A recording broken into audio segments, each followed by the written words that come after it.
it's worth more for other fights because the whole card was so amazing. It's going to get more people to watch the next card. Favorite moment of the night? Was it Derrick Lewis? Derrick Lewis. Or Tony? Derrick Lewis. Derrick Lewis. Yeah, Derrick Lewis winning by knockout. Yeah. And in a fight where he said the thing about Derrick Lewis is he can always just land one punch. We had just got done saying that like 10 seconds before he lands this fucking howitzer on the top of that dude's head. And then the post-fight interview, he takes his shorts off, and I'm standing there, I'm like, what are you doing, man? He goes, my balls is hot. I'm like, oh my God. But I mean, I always knew Derrick's hilarious. He's always hilarious. So I always look forward to talking to him. But his Instagram, if you want to know what Derrick Lewis is about, you got to see his Instagram. And I brought that up. And now he's got like more than a million. Yeah. What is he at now? 500-something thousand in just a couple days after that fight. That's so awesome. But it's true. It's fucking Instagram's all motorcycle accidents, dudes jumping off roofs and landing on their heads. It's the most fucked up Instagram of all time. But he's just a funny dude, man. He's really funny. And him and Daniel Cormier, like them promoting a fight is going to be a breath of fresh air. Yeah. Because, like, did you see the thing where you know, like Daniel was joking around? He said he's going to knock me out. He said, yeah, man, you was disrespecting Popeye's fried chicken. That's right. Let's play this because it's so funny. Derrick Lewis told me that he was going to knock me out right before we walked out of here. Derrick, the music. What's your issue with Daniel? I want to know too. He disrespected Popeye's chicken on a commercial for you. It's just, you see the two of them together.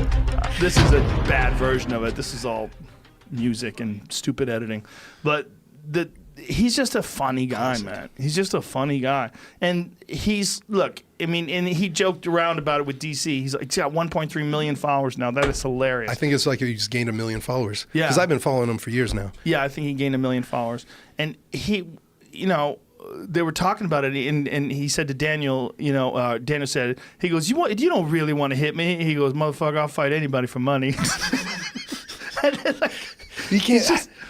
It's just classic. He's just a funny guy, and there won't be any of that. There won't be any nonsense. There won't be any, but it'll still sell a lot because it's fun. It's going to sell a lot of Popeyes too. It's going to sell a lot of everything. It's going to sell a lot of everything, but it'll definitely sell a lot of pay-per-views. The real question is he going to be able to deal with Cormier's wrestling, Cormier's experience? I mean, there's the level of fighting that Cormier's experience is just significantly higher, but Derrick Lewis has unbelievable power. I mean, his power is fucking no joke, man. If you look at some of his KO victories, he's a brutal puncher.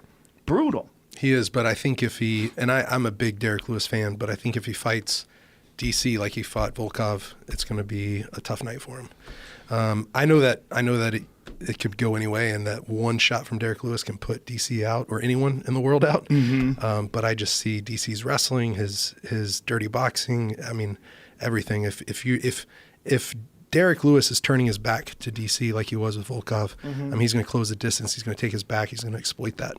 He's going to take him down. Sure, there's a difference between 6'7" and 5'10", though. That's true. There's a giant difference in size between Volkov and DC. DC is a real light heavyweight who, in my opinion, could fight in Rafael's weight class. I mean, I think DC really got his diet in order. He could be a 185er. It's true, but he can flip over Josh Barnett over his head and all sorts of guys. There's something about that round body type, though. I mean, there really is. Like the barrel. The you know, the ability to kind of be ungrabbable, you know?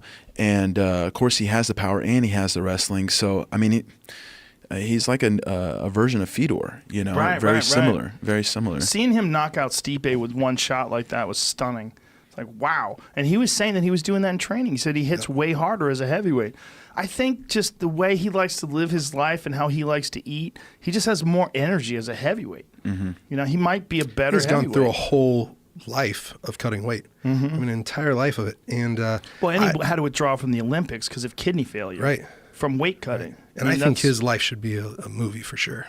I mean, the stuff that he's overcome, the stuff that has happened to him, the missed opportunities in wrestling, not missed opportunities. He was one of the I mean, he's so great. Yeah. But not being the champion, not being the world champion, not being the Olympic champion. Yeah. And then coming to in the life stuff that he's gone through. I'm just happy that people like him now. Yeah, for Because sure. remember he was getting booed for yeah, so long. which was ridiculous. People, Every time he got booed, it like broke my heart. it took a while for people to understand him. And now I think that people, after people seeing him choke out Rumble Johnson and then seeing him knock out Stipe, people are like, oh, he's a bad motherfucker. Yeah. And he's a really nice guy. He's a great dude, one of the best commentators now. Oh, he's hilarious. Yeah. That's also what made him grow on people as well. Right. Like you hear him in commentary and you realize like he's not an egomaniac. He's a really good guy who knows a lot about fighting, knows a lot about wrestling.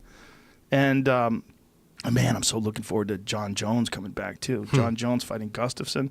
That is very fascinating. Yeah. Is that going to I know they're going to strip DC, so is that fight for a title or Yeah, I guess. Interim or the real deal? I think that's the real Real deal. deal, real right? deal? That's what I Yeah, think. which is weird, right? Yeah. Like, why let the guy be champ if you're not going to let him? I mean, Yeah.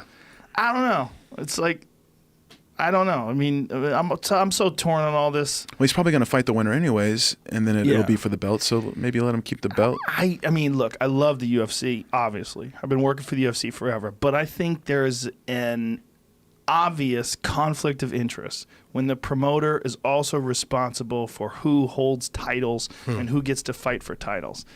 It's weird.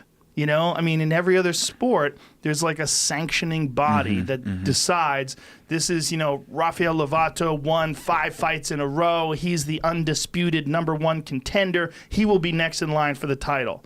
Not, oh, Logan Paul sold 5 million YouTube buys. He's next. You know what I mean? It's like, it's weird. Like, it's weird that commerce, I mean, it plays a giant part in any sport, right? But should it be the ultimate decider in what happens and what doesn't happen? Would you